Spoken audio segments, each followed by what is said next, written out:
A diagnosis is nothing more than an impression. And so the DDX, the differential diagnosis, is the last piece here.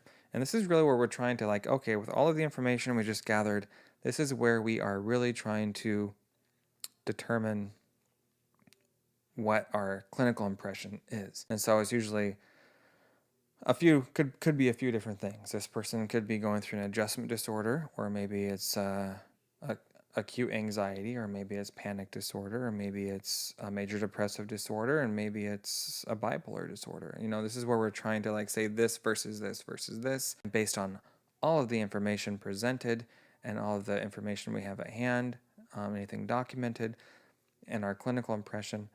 This is the provisional diagnosis that we're giving them as our first impression. But keeping in mind that a diagnosis is not fixed, a diagnosis is nothing more than an impression. It's a compass that says, okay, this is what we think is going on, and so this is what we're going to focus on right now in terms of the treatment plan and where our head is at in terms of what we think the problem is. But that could change, right? Somebody could present as depressed, but they have a manic episode 6 months later, and we find out, oh, so it's not just depression, it's a bipolar disorder. Well, that changes things, especially with regard to medication, right?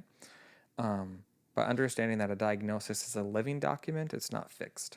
And oftentimes, if you look at somebody's history, they'll have sometimes 10 different diagnoses because they present to different providers in a different way, different circumstances. And so that paints a very different clinical impression.